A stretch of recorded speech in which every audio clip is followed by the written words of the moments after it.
Hello, my name is Andrew Mellas, and I am a senior lecturer in liturgical studies at St Andrew's Theological College. And today I have the pleasure of interviewing Proto-Presbyter Associate Professor Doru Costache from the Sydney College of Divinity. Father Doru, welcome. It's good to be here, Andrew. Good to see you. Before we dive into the main part of the interview, which is essentially about patristic studies and the spiritual traditions of humanity, please allow me to congratulate you on your recent publication with Brill.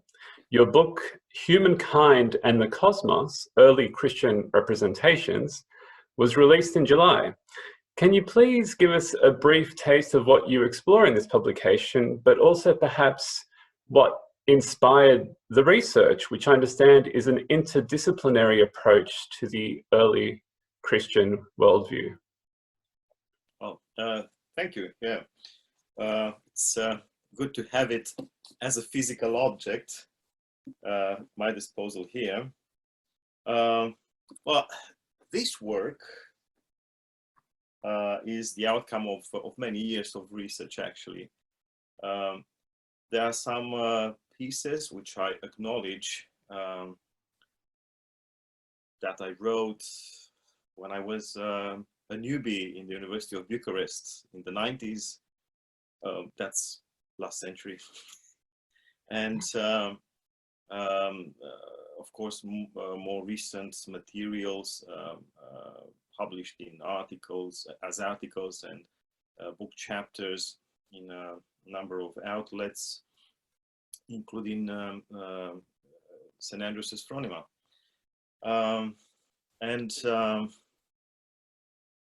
idea, it's difficult to pinpoint, the moment when all this started, but the idea is quite old, at least in my mind. I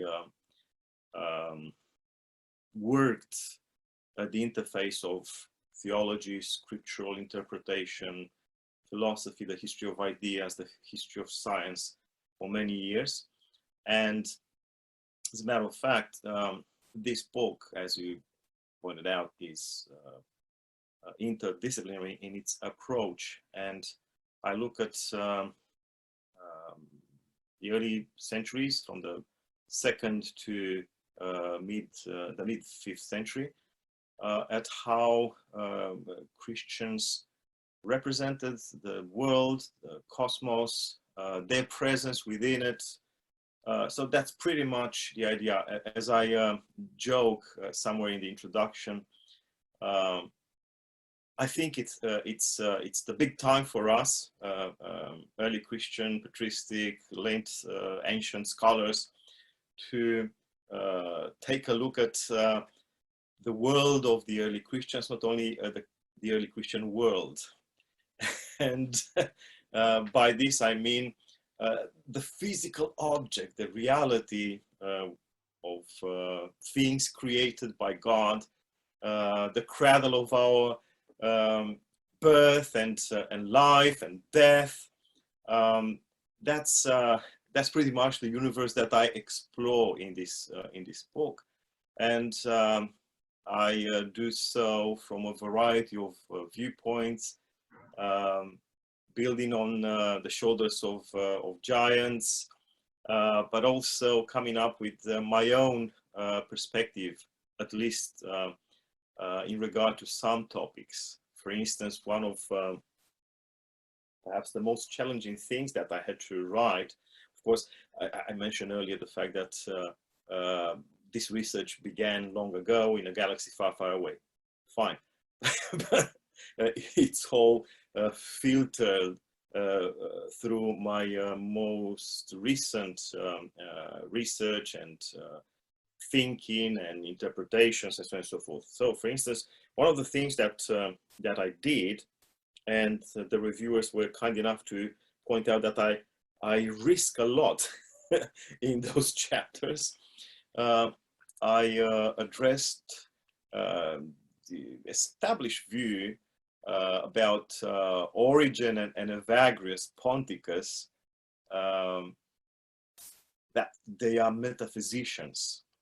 Of course, overall, things have been done and things have been said against the metaphysical interpretation of the two giants, but I think I managed to come up with something that that is unique. That sounds great, and I look forward to reading it. Okay, let's move to the main course. If I had to characterize your research without wishing to limit or define it, I would portray you as a patristic scholar. How did you become interested in patristic studies, and what is unique or exciting about patristics? Well, again, the whole story begins in my country of birth and education, upbringing, Romania. As an undergraduate student in the University of Bucharest's Department of Orthodox Theological Studies, I have been exposed to patristic teaching, especially through the very nonconformist lectures and seminars organized by Father Ion Chivu, who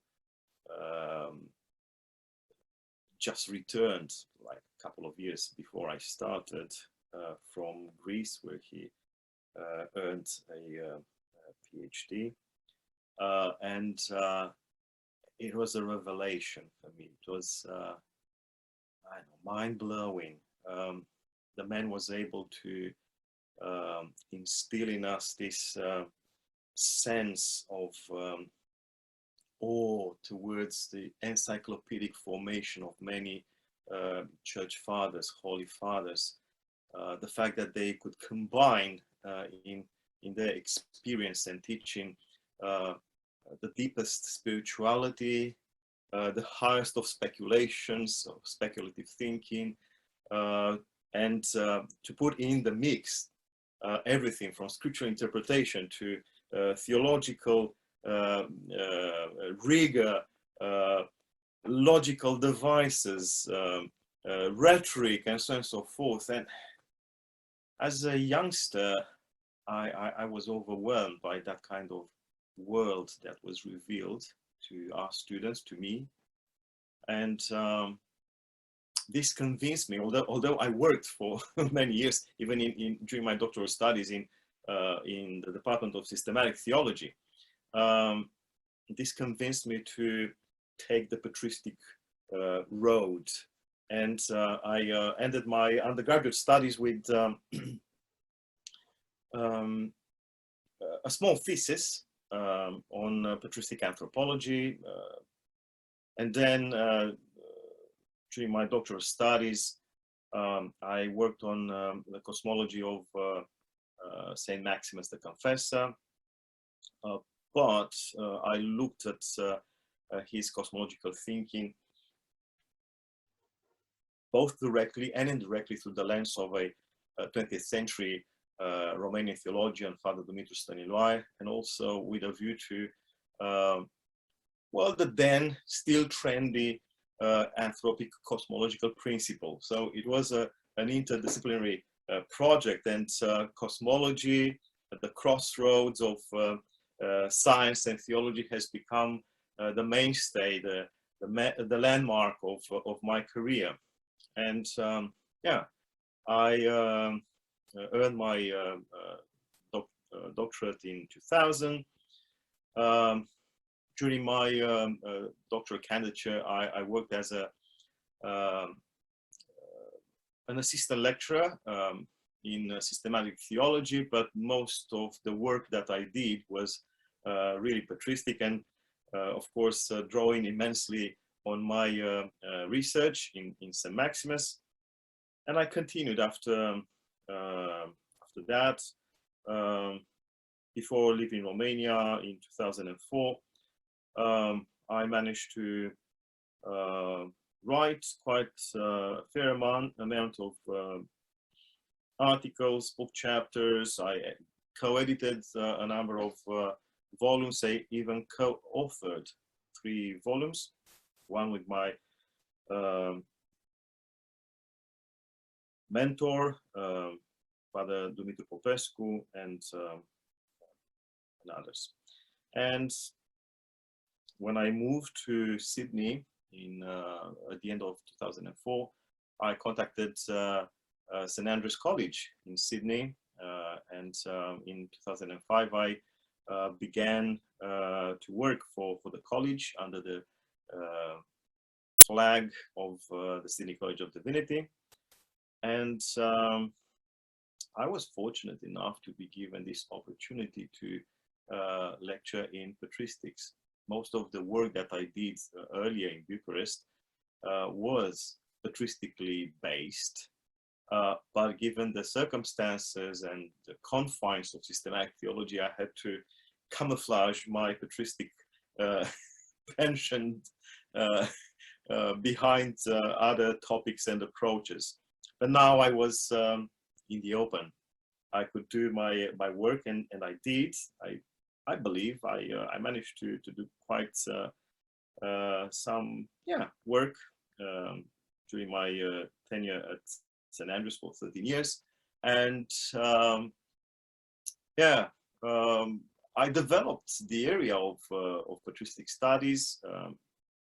Currently in the portfolio of the Sydney College of Divinity, which is the accrediting umbrella for St. Andrews and other colleges. There's like 15 or so courses in patristics, more for graduate students than for undergrad students. And I think at least 90% of them are written by me and taught by me in a number of circumstances before and after leaving St. Andrews. While at St. Andrews, I also managed to launch St. Andrews Patristic Symposia, series which fortunately continues to this day, and so on and so forth. So I started with enthusiasm as an undergraduate student. I continued with rigorous research as a doctoral student. And then, as I said, providentially, I was given the opportunity to lecture in patristics. And to this day, I think everyone considers me across the Sydney College of Divinity the patristics guy. Excellent. What a journey, and one that is continuing. I guess the next question that I'd like to ask is about patristic studies and the Orthodox tradition. What is the significance of the fathers and mothers of the Church for orthodoxy? While I'm sure this is a vast topic, perhaps there are a few aspects that you would like to highlight and share with us. Well, if there will be any opportunity for us Orthodox to change the creed of Nicaea and Constantinople, I think in the definition of the Church, we would add next to one holy, Catholic and Apostolic, patristic. Although, of course, you can say also liturgical, and others might add other attributes. But I think if it's put to a vote, the general poll would decide that we might add, or we should add, patristic in relation to the Church. In our Church tradition, which we share, Eastern Orthodoxy, yes, we believe that regardless of how much we delve into our own age and the problematics and the challenges of this day and age, rather than being rudderless, without a rudder, without a direction, without a steering wheel, we have the blessing of working within a framework, the framework of tradition, and by all intents and purposes, the landmarks of this tradition are people whom we call mothers and fathers of the church. Sometimes this patristic orientation or foundation, rather, of the Orthodox tradition is considered retrospective, anachronistic, a tendency to isolate ourselves in an idealized past, and so on and so forth. Perhaps this is quite what happens in certain milieux, but in all fairness, I think that when we say patristic, we actually refer to wisdom. The wisdom of past generations, a wisdom that has been accumulating within the church through countless generations, holy experiences, study, victories and failures. Nevertheless, it's the benefit of a living tradition that can still inspire us, can still guide us, perhaps in ways that are far more mature than the strategies that we can come up with within our current circumstances. Let me give you an example. Of course, there are so many things that we can say about what the mothers and the fathers of the church mean to us Orthodox. In other words, what patristic studies might mean to us Orthodox. But if there's something that has remained, let's say, invariable, almost unchanged through the centuries, is our spirituality. Ascetic spirituality, which goes way beyond the boundaries of monasticism, but is illustrated by the monastic way of life in an eminent fashion. Our spirituality is perhaps the most constant, perennial landmark to which those countless generations have referred in order to find guidance for life and fulfillment for life. And I believe that this is something that we should still strive to learn and understand better. For instance, in let's say more popular circles within contemporary Orthodoxy, there's this desire to absorb wisdom from mothers and fathers of the church, but perhaps in a legitimate way, people turn only to contemporary representatives of the tradition and have forgotten, most people have forgotten about the witnesses of the past, precisely those witnesses which have guided our predecessors in the faith, predecessors in the tradition, and proved to be, in other words, historically speaking, proved to be effective guides. I'm not against the gifts of the Holy Spirit in our day and age, on the contrary.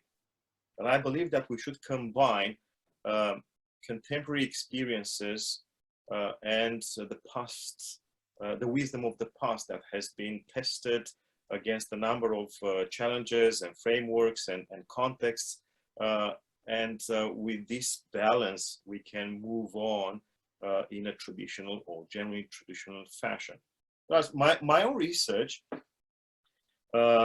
goes in a number of directions, but apart from early Christian cosmologies, one of my most constant interests has been and still is ascetic spirituality.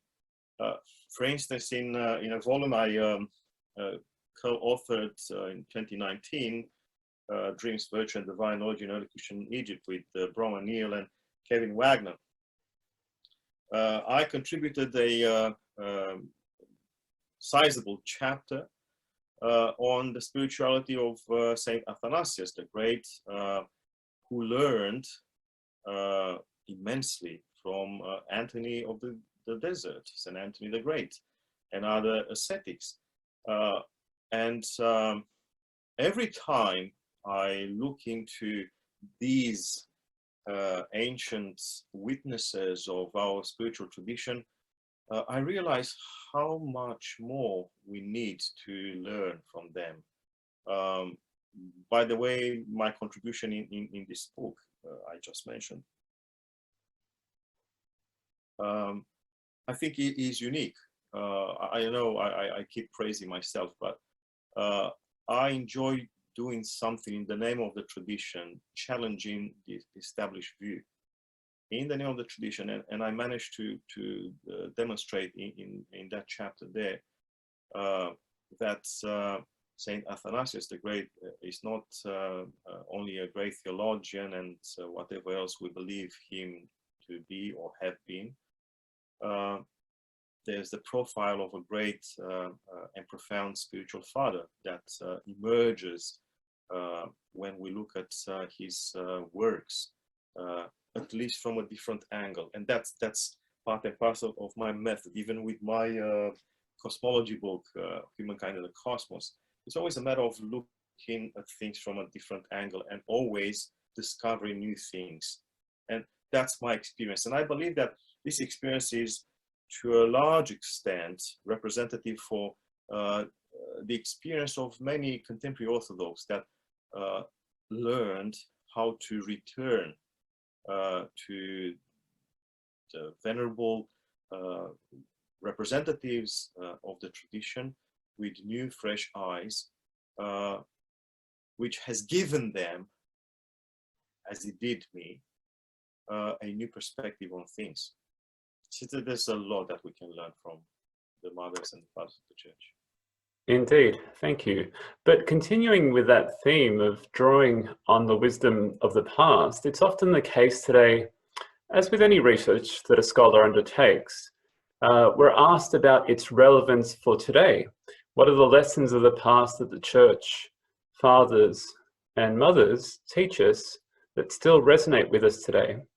If I could point to perhaps a specific issue like the ecumenical dialogue, what light can they shed on the desire to heal the schism between East and West, to progress that dialogue of love that Pope Francis and Ecumenical Patriarch Bartholomew are engaged in? Yep, that's important indeed.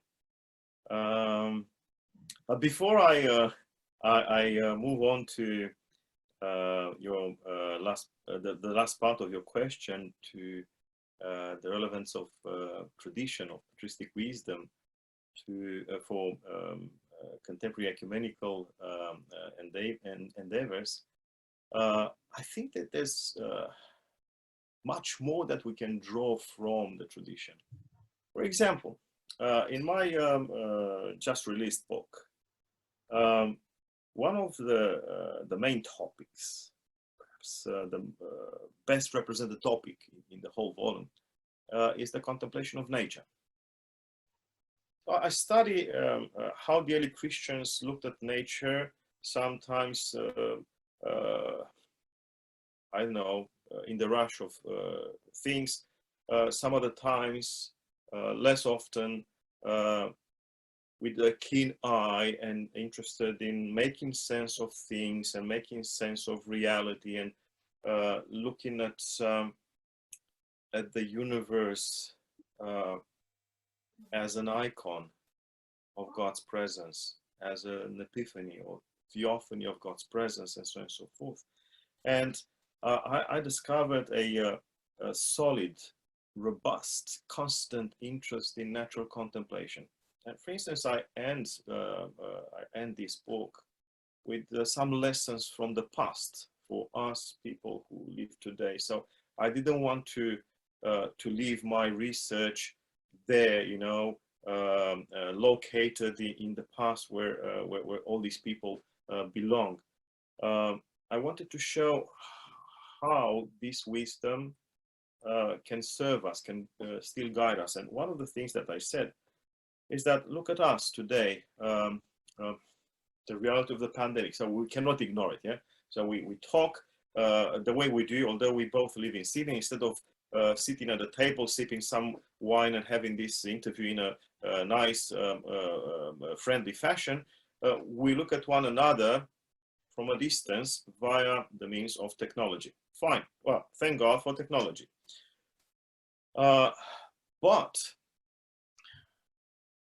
many people, as we know, I'm not saying anything new, of course, many people experience distress, despair even, confinement, lockdown, solitude.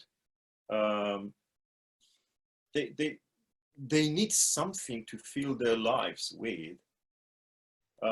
And I'm certain watching TV and YouTube and other stuff doesn't quite do the trick. And I said, look, how about we think more seriously at these spiritual exercises that we find in the patristic tradition, real spiritual exercises. And one of them is the contemplation of nature. You know, I have some flowers behind me, actually the real flowers. And that one is a real flower. By the way, I have that flower since my St. Andrew's years. Yeah, it was given to me by someone. African violets, they're still there. And I believe that to develop a sense of closeness to nature, whatever nature we can find in confinement, you know, can still inspire us. I mean, in my book, I give various examples. One of them is St. Basil the Great in his famous Hexaemeron. Says to his audiences, whatever, live audiences and his readers, when you walk, you see some blades of grass. Look at how they grow towards the heavens, how they aspire to meet God, their creator. We grow up like trees, you know, from the earth towards the sky and so on and so forth. And that's natural contemplation. That's the contemplation of nature. And honestly, I realized how I can learn from what I found through research to enrich my life. And I believe that this is a message that people should hear. And there's, if this isn't relevant to us today, I don't know what else to say. So we can learn wisdom about a wisdom that can guide our lives and secure our well-being. Without wisdom, there's no well-being for us. There's no flourishing. Yeah? And we'll just complain or crack under the pressure of the events and circumstances. That's one example. We have also the topic of science and faith. Throughout this last book, but also in the previous one with my colleagues, I have proven that the church fathers never relinquished their knowledge, never abandoned their training. Their conversion to the gospel did not mean for them abandonment of themselves. It was a matter of moving on to the next level, where whatever they accumulated through study, through education, training, and so on and so forth, could be reinterpreted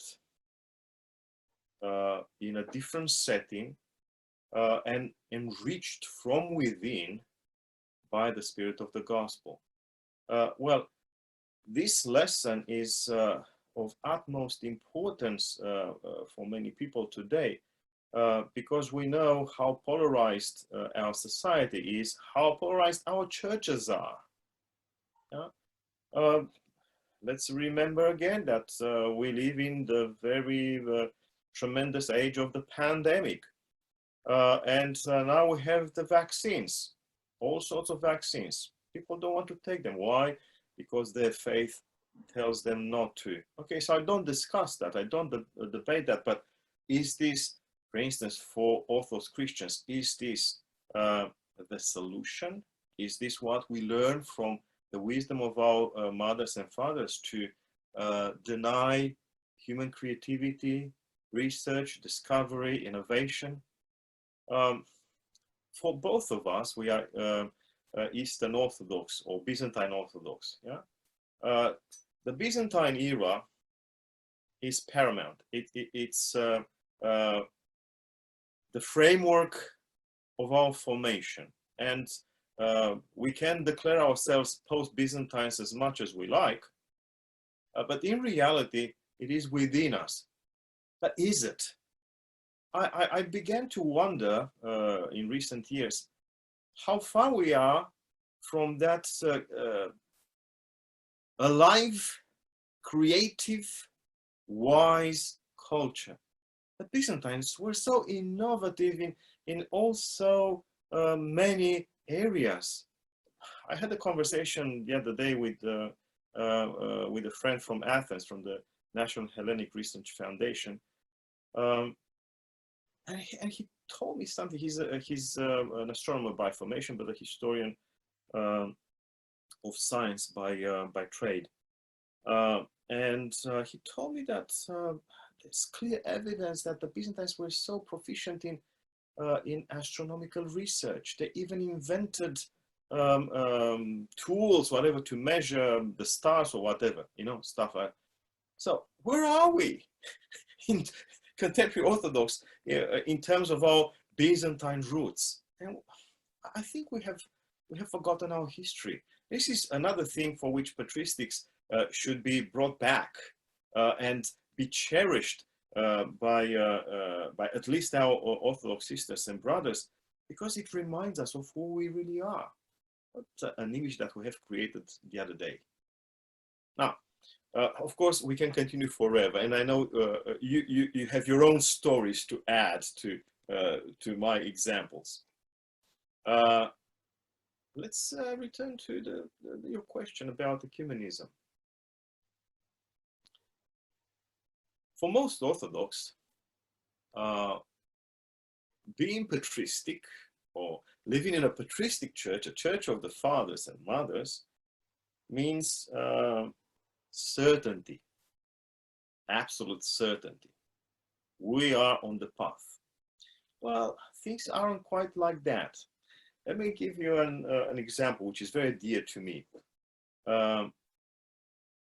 A modern Orthodox saint, Saint Silouan the Athonite, a very simple man of Russian extraction, but who lived most of his life in the Holy Mountain.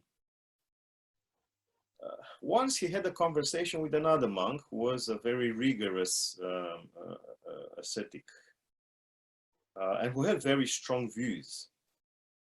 And that other monk told Silouan, well, I'm certain that no heterodox, non-Orthodox will be saved. That was his conviction based on his sense of tradition, his sense of the message of the fathers of old. Saint Silouan replied, I don't know about others. I'm not God. I don't know about others. What I know is that if the Orthodox take seriously their tradition, they can be saved.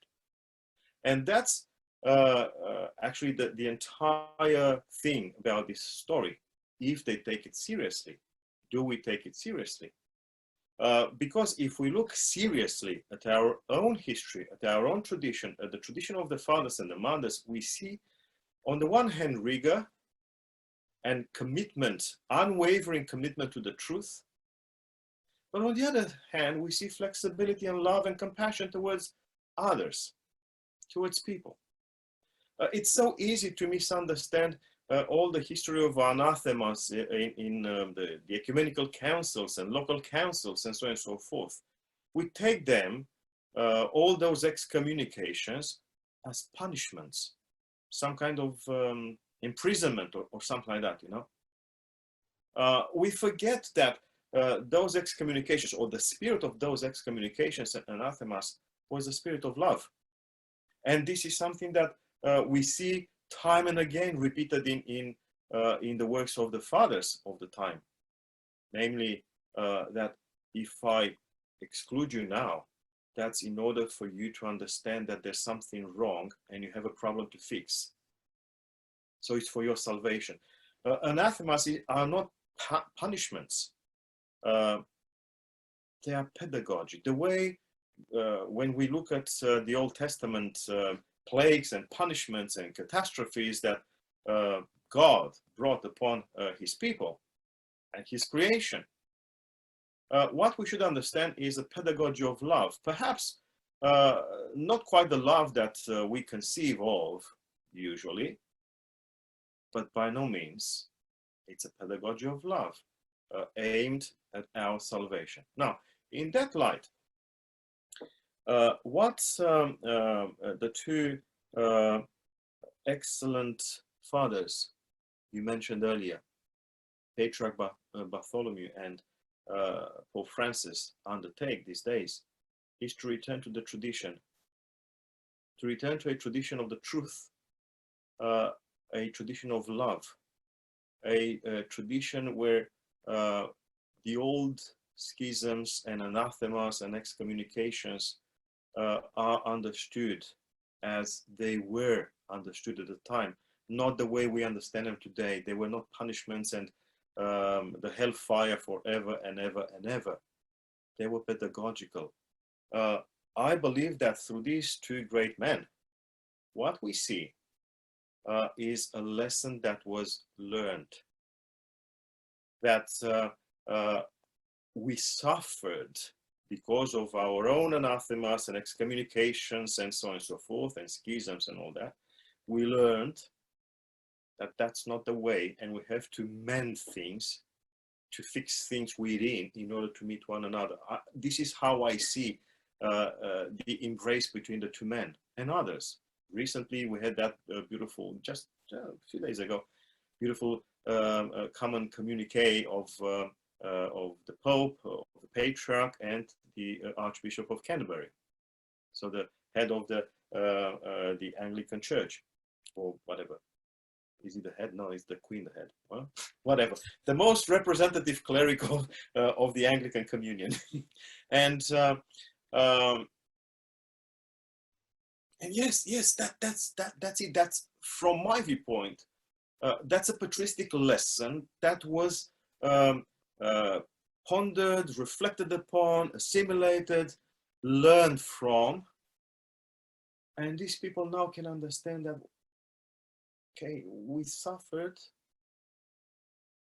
Now it's for us the time to recognize as what we are, sisters, brothers, all members of God's people, all children of the same God,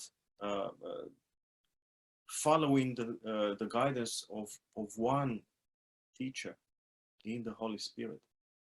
So that's ecumenism for me in a patristic sense, that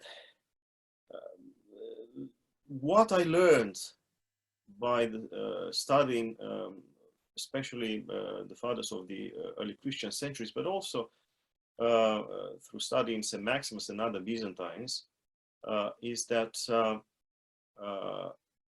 loving one another still remains the only commandment of the New Testament, regardless of what we have to do and undertake in history in order to point out difficulties, problems in the spirit of love, so that we can overcome all those problems. That's my view. Thank you for those wonderful insights. Finally, I understand you have taken up a new role with ISCAST, which is the Institute for the Study of Christianity in an Age of Science and Technology. Can you tell us a little about the Institute, but also your role there? Yeah.